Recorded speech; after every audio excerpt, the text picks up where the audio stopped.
playing the wrong tune in the wrong key. Gig nightmares for you and me. Song changed keys and I wasn't ready. Gig nightmares for you and me. Another key change, oh God, oh no. Gig nightmares for you and me. All right, so this is the first episode we got here of Gig Nightmares. Our first guest today is Gloria Carpenter. Hey. The illustrious Gloria Carpenter. That's me all over. How are we doing today? I am so honored to be the first one on your podcast. Gloria, what are we doing today? What are we doing right now? Well, the name of your show is, let's say it together, Gig Nightmares. But what are we doing right now? We're talking to each other, and I'm going to tell you a bunch of stories. Yes, but like, how much time do we have right now? We have 10 minutes because our gig starts in 20 minutes, and we have to set up. So here we are at the Blue Grotto in Oceanport, New Jersey. Yes. And sitting in the back room. Trying to do this as fast as we can. Yeah. Gig Nightmare. Yeah, this is great. Yeah. Well, it should be a fun time. So I have so many stories, and I don't think we have enough time to hit them. Well, let's just talk about a few. So tell me about the girl group you did in the 90s. You want to hear about that? There weren't really any nightmares with that one. But there were still some cool stories, like playing with Frankie Valli. But that's not a nightmare. Well, do you have any interesting stories about that? Well, Frankie Valli, I was with the girl group, and we were opening up for him. And it was in Yonkers Raceway. And we got to meet him afterwards. He's very quiet, but we got a photo shoot with him, and the gig went really well. It was fun. And I just love being in girl groups and singing harmony, and that was just a fun beginning. Very cool. Okay, so since you did come with a few stories, let's hear some of those stories, if you don't mind. Okay, about the nightmares? Yeah. Okay. My husband is with me. Hi, Jim. Do you want to tell me which one was the worst? Well, with Frankie Valli, remember you got the cease and desist? Cease and desist? Oh. Oh, I don't want to say that. I don't want to bring, no. Oh, no. There's some things I cannot say on this podcast, and that's one of them. Going forward, I should probably reach out to people and say, is there anything we shouldn't talk about? Yeah, you can't name names. Yeah. So, all right. So I guess I'll start with that I've done over, I guess, between 3,000 and 4,000 gigs in my life. And only a handful, less than 10 nightmares. Really? Yeah. That's a good ratio. That's a really good ratio. But the ones that were bad were bad. And I guess I'll start with the one from Italy. I had a wedding in Italy, in Rome, and the entire band was flown out there. These were people that had a lot of money. So we get there, and the day of the gig, we were supposed to have a limousine come pick us up at the hotel. And the limousine never showed. So we were scrambling. We got 2 cabs. Neither one of them spoke English. So we're scrambling to get into the cab. So you see all these musicians in tuxedos going back and forth into different cabs, trying to tell the cab drivers where we're going. So I don't even know. Jim, did somebody know how to speak Italian? I don't even know how we got there, but we got there. And when we got there were just microphone stands on the stage. No PA system. Nothing. Nothing. No PA, no back line, nothing. So how many hours were there until the show to figure this out? We had a half hour. A half hour? Half hour. And fortunately, somebody that worked at the venue knew somebody, a sound man, that was close by. He got us set up. And the bride and the Did you start on time? No. We were about 10 minutes late, but that's not bad. That's not at all. Especially for like just getting in there and just setting up right like that. Yeah, wow. Yeah, it was amazing. And it was a gift. I don't know how it happened, but it happened. And the bride and groom were really cool about it. They didn't get all flustered. And it was just, that was a gift. But it was kind of a nightmare to get there and not have anything there. I have a picture of the band leader standing on the stage with just himself and the microphone stands. It's hilarious. How did you get back? Oh, getting back was also a nightmare. Same kind of situation. And Jim didn't come with me. Jim was at a Genesis concert down the street. Oh, I remember you mentioned that one. Yeah. So he's having the time of his life, and we're trying to get home because the concert was there, and there were hardly any cabs to be had. Another, Anyway, that was Italy. That was my Italy experience. But that wasn't embarrassing. That was just a nightmare to deal with. I have lots of embarrassing situations. Do you want to hear those? Sure. Okay, so I had a gig with a DJ, just the DJ and me, in a very small restaurant. All right. And this DJ didn't know how to operate his equipment. It was Feedback City, the entire 3 hours we were there. And he said he had a list of my songs and my keys. And I had sent him, like, my karaoke tracks in my keys. And when I called the song, he either would play the original song, or he would play his track, which was not in my key. And then I'm like, I can't do this. So he would stop it. He'd stop it, and then he'd be fiddling with his things, and he had 2 sets of controls. Yeah. So he was going back and forth, and he couldn't figure anything out. And meanwhile, the people are looking at me like, does she know what she's doing? And that's the case. It's always the singer. They look at the singer like, doesn't she know her job? Can't she do this? And it's like him. So that was super embarrassing. And then there was another keyboard player I worked with at a corporate gig or something like that, and it was a break. And we were supposed to do continuous music, just me and the keyboard player. And I said, do you know I don't even remember the name of the song, but I said, do you know this? And he said, yeah, sure.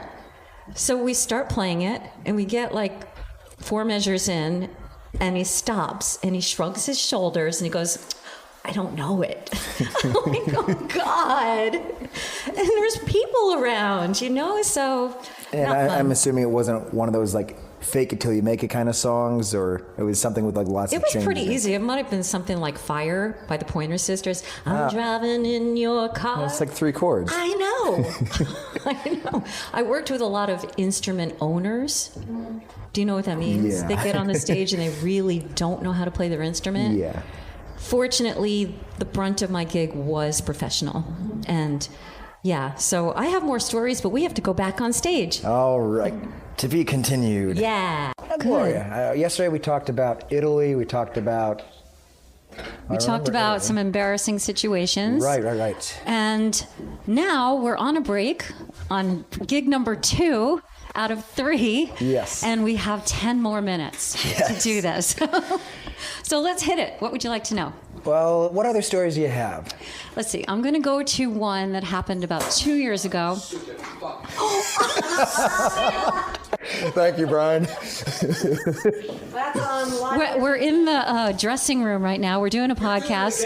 Yeah. Yes. How many times do you get? All right, time is dwindling down, Gloria. You now have 7 minutes. Welcome to 80s Revolution behind the scenes. I love you guys so much. Okay, so I'm going to tell you about an embarrassing situation. No, actually, this wasn't embarrassing. This was just unusual. Okay. I had a double. In the afternoon, I had this very upscale wedding outdoors in upstate New York. It was beautiful. And I was contracted for a different gig at night. Okay, so I'm going to the second gig. They tell me it's a formal gig, keep your formal wear on. So I get there, and it's a campground. It's a campground, right? There was no way to get into the campground. I had to wait for somebody to pick me up and bring me there, right?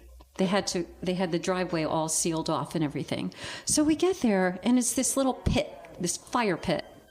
What happened was that I had to laugh. It was so bad because You're it was a dressed wedding. up all I'm all dressed up. formal. The whole band is dressed in tuxedos and formal wear. And we're under a gazebo, and there's a fire pit in front of us. And here come the bride and groom. She's in ripped jeans. She has 10 people with her. They're all drunk. She's shaking her butt in front of us. And we're here in our formal wear. And it was just so weird because they were like... Did they realize what kind of band they were hiring? Yeah. Or?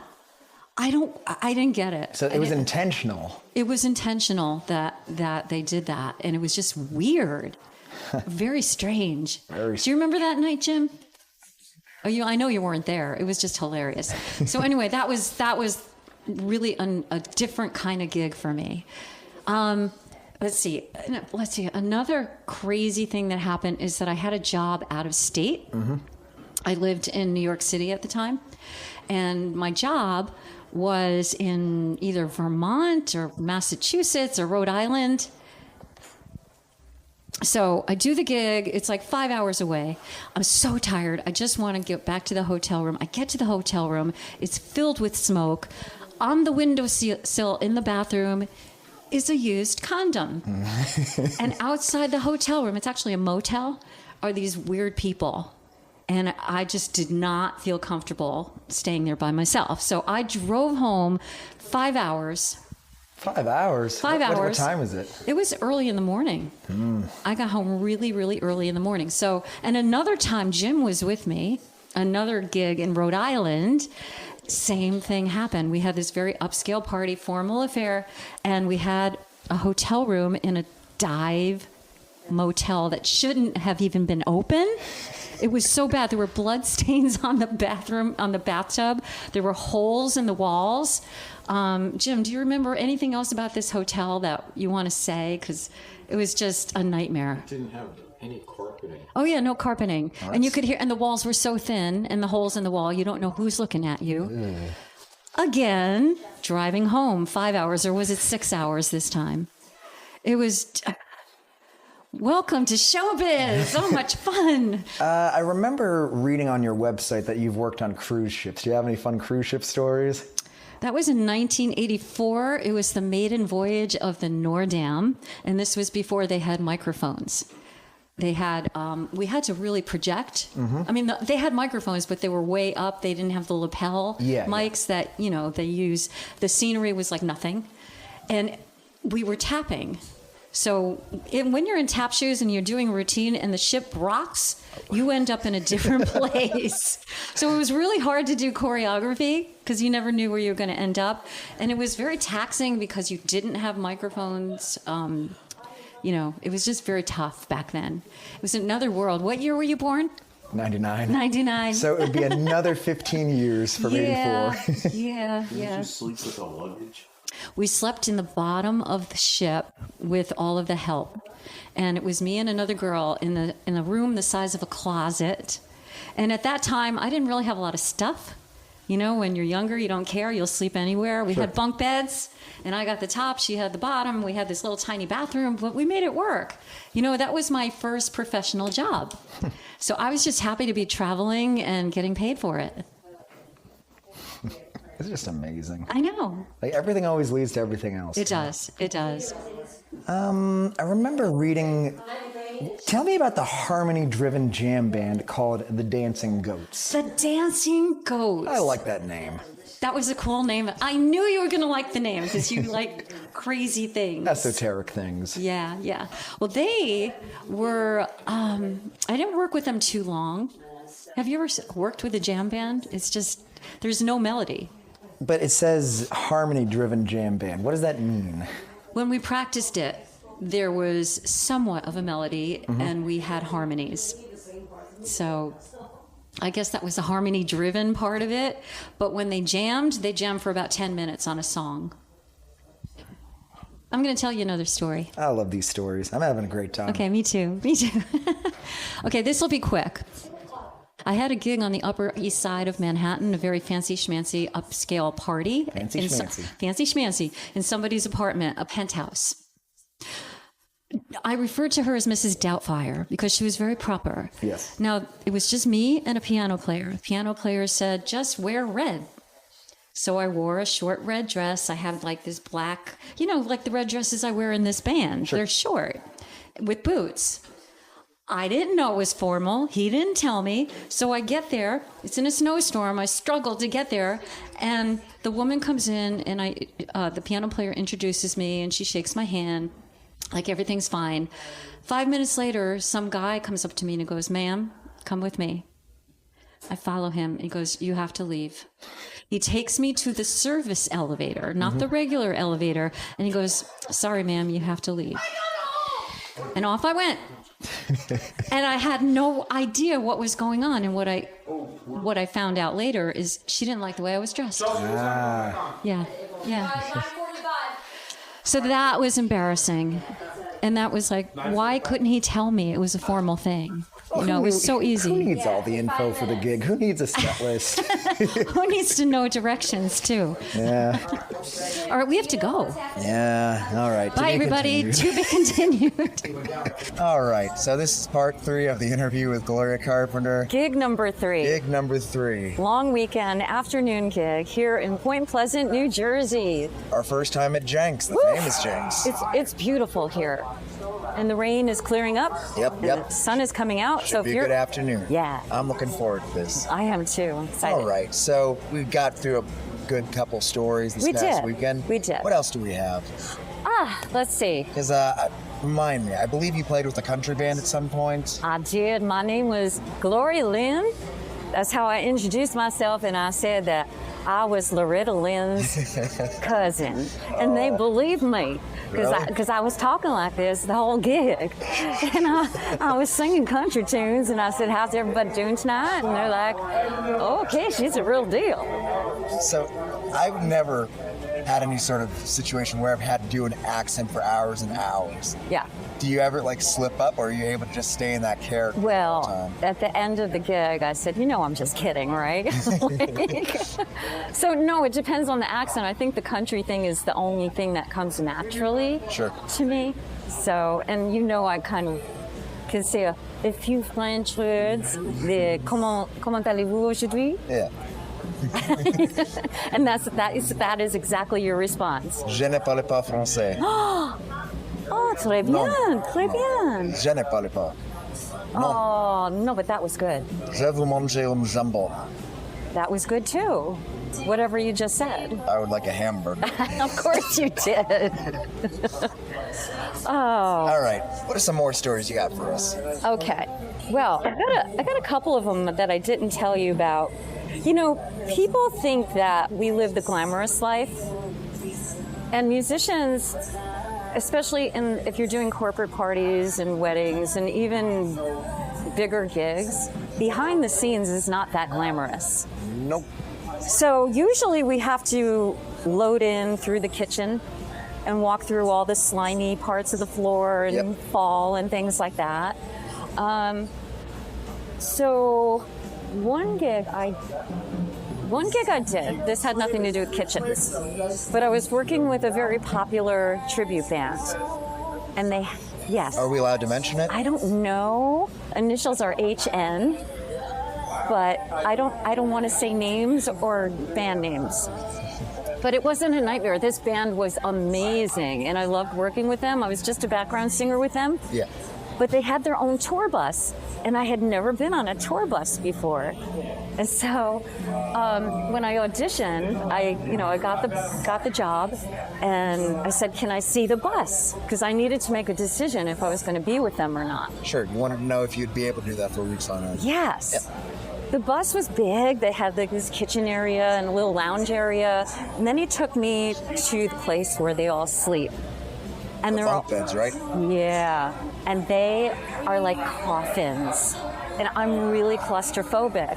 And he showed me where I would be. I was at the very back of the bus, where all the diesel fuel is coming up. And I said, well, can I get inside and see what it's like?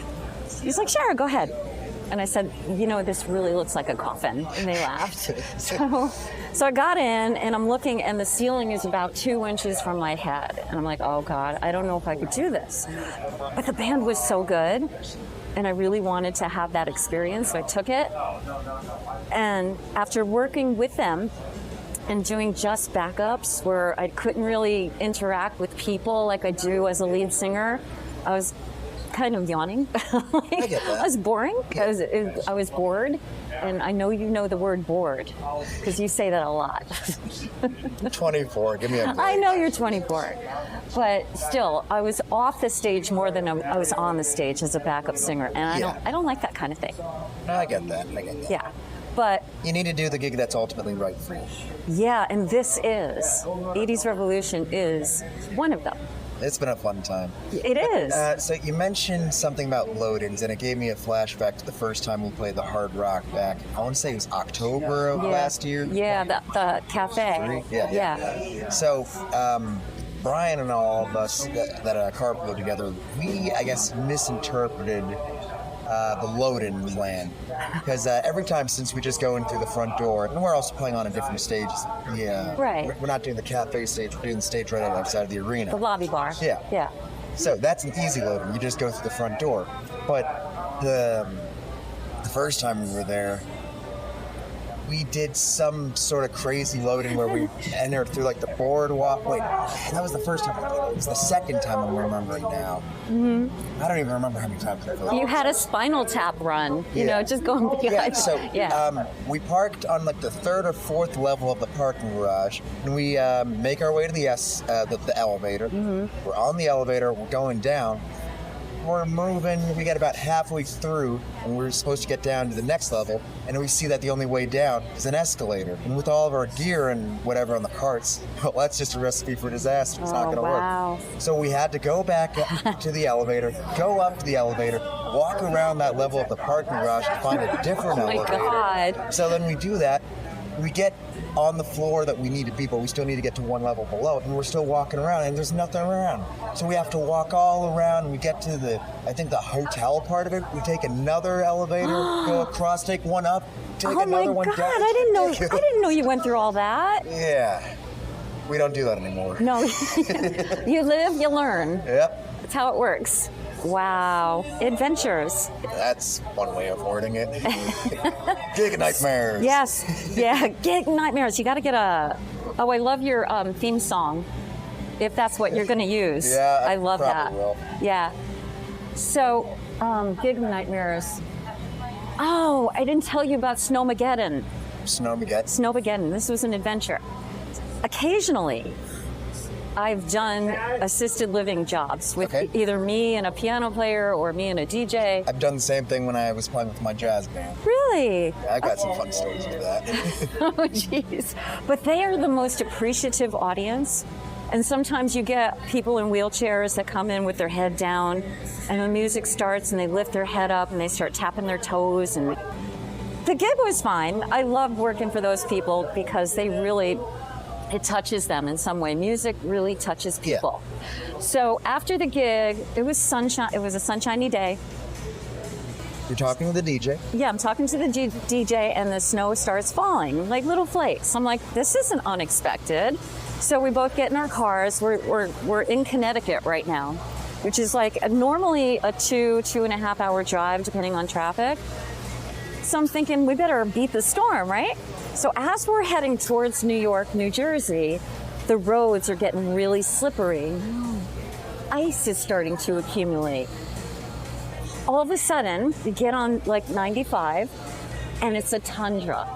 Trucks are sliding all over the place. I'm in a Volkswagen Beetle that has close to 300,000 miles on it.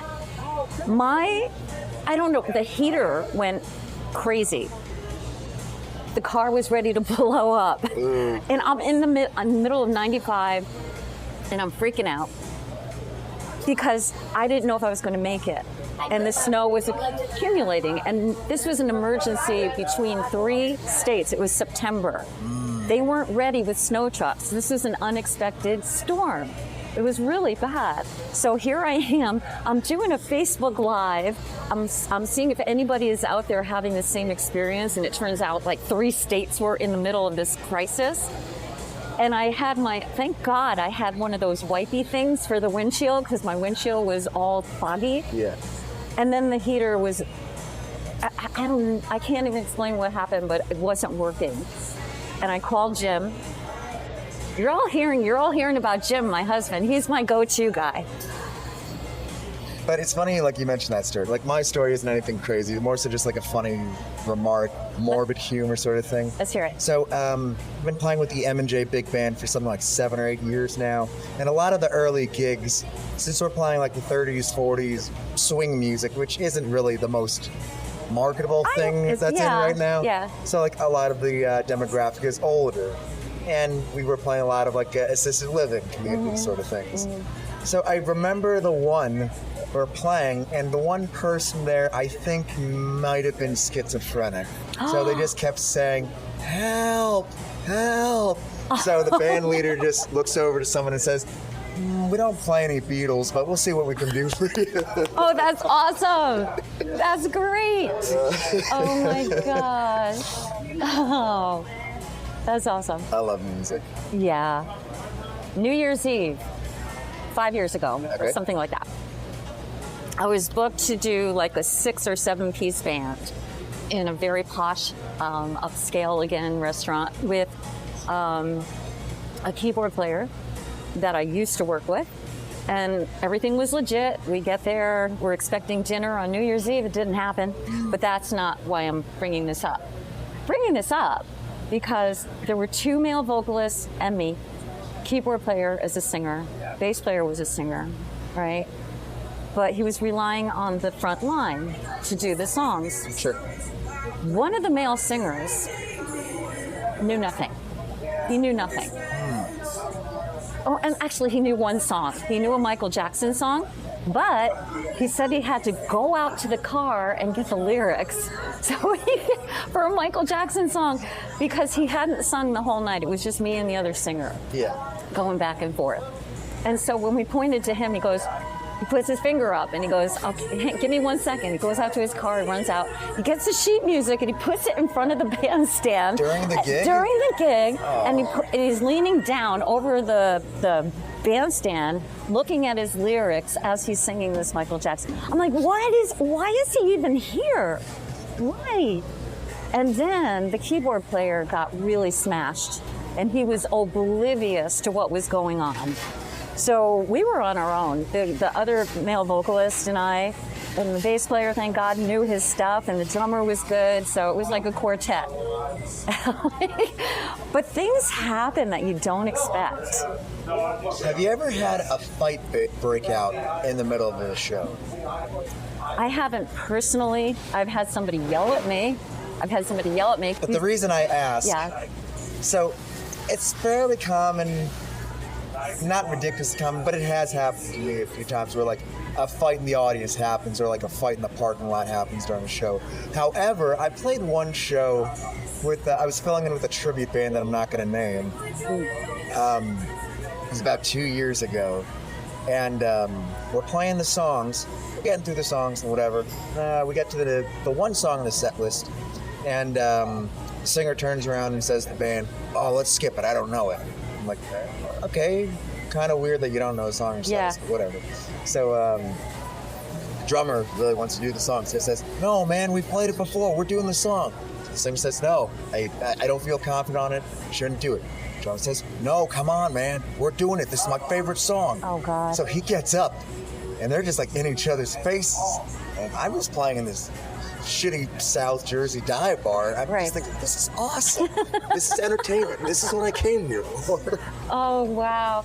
You know what? There was an experience that I wasn't there for that I wish I was. There's a high society band leader. I will not name names, but he was very popular at one time, and he was so hard on the musicians.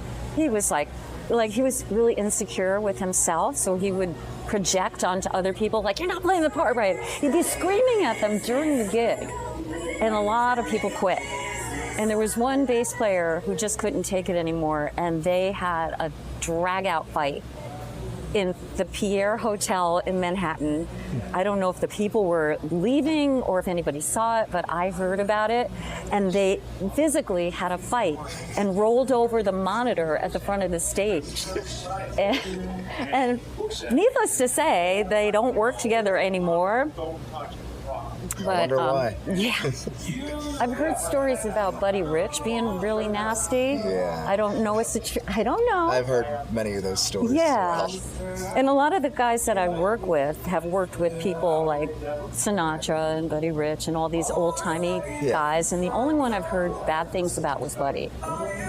So one of my personal favorite bands, and it's weird because it's like a band that conventionally they're not great, but I like them anyways. Okay, who's so that? It's a British punk band from like the late 70s, early 80s called The Fall. Jim knows them. Okay. So their singer, Marky Smith, was the only consistent member throughout their 40-year career because he just kept firing everyone or everyone just kept quitting. Wow.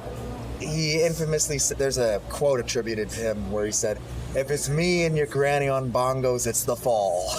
Oh. So there's plenty of videos of him doing it, but he would just, in the middle of the show, just start walking around, going to everyone's amps, just like changing all the volumes. Most of the time, just turning them all the way down. Wow. Just messing with everyone. Damn. That reminds me of something when we were doing a wedding once. The father of the bride told us to turn down. He came up to us like 3 times to tell us to turn down. We didn't turn down. Guess what he did? He went to the back of the bandstand and he pulled the plug on the PA. Just, we couldn't play. Did you still get paid? I don't know. I got paid. I don't know about the rest of the band, but they had to pay us. Your friends on the podcast, Gig Hoes, have a very similar story to that, where they're playing and the father, I think it was like a birthday party, the father or the mother's just upset, and like the same thing happens. They just pull the plug and then they try not to pay them. Oh yeah. Is that so common? Oh, it was. It was. I mean, we've been at this a long time. I started in 1987 doing the corporate wedding thing, but they've been at it longer. Shout out to Willa Basson and Marla Joe of the Gig Hoes podcast. Amazing. If you want to know about old time experiences, they're the place to go to. And now your podcast. Now I just need to interview them at some point. They would love that. They would love that. This is a fun show. Are you having a good time? I'm having a great time with every day with you with Max is a good time. You're too kind. I didn't realize this until looking at your website, but you were with the Belle Tones, yes? I was. Tell me about that. The Belle Tones is a 3-girl group. They do a lot of Andrew's Sisters girl group kind of material. Yes. And everything is costumed. It's a show. And one of our singers now, Laura Turk, is still with the Belle Tones. And I was with them for a few years, and it was a lot of rehearsing, a lot of learning choreography. It was fun. I mean, I really love harmony. That's what turns me on and lights me up. So, and they're really sweet girls, and the people love them, and they're energetic. So do you have any fun stories with them? I don't have any nightmare stories. All good. What do you think, I don't believe I asked this yet, what do you think is the best gig that you've ever played? If you had to pick, okay, I'll narrow it down to 3 shows. If you had to pick like the 3 best shows you've ever played. Oh, gosh, I have to think about that. I can't on the spot. Any place that had a big audience who were into the band, like Hollywood Nights had that. Delete. Oh, God. I just cut that question out of there. No, that's okay. Hollywood Nights is a great band. Amazing band. I have to think about it. All right. Can I ask you that question? At 24 years old, what has been your favorite top 3 gigs so far? I think that obviously it's a hard question. It And I don't is. even have as many gigs under my belt. I'm thinking somewhere around 250 right now. I Okay. keep trying to document all this. Okay. I want to say the second time we played Summers Point last summer, where it was like middle of July and we had like 1,300 people. Yeah. And there were like girls in the front row with like signs made saying, "We love you, Max." It's like, that's new to me. It's awesome. I didn't know you had a sign. Yeah. I think I was like playing Sweet Child of Mine, something like that, and then they're just holding that up.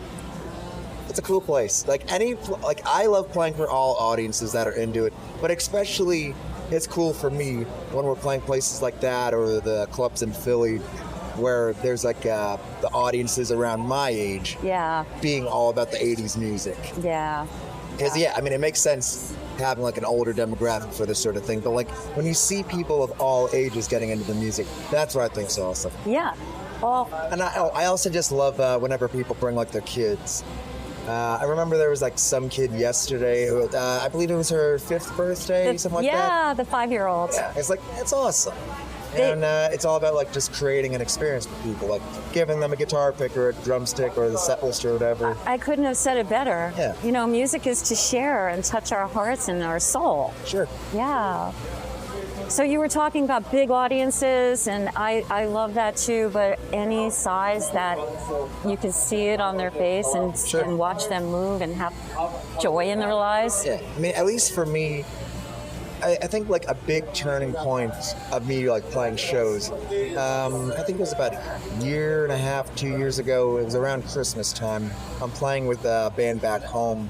It's kind of like a small, low-key dive bar kind of thing and whatever. Yeah.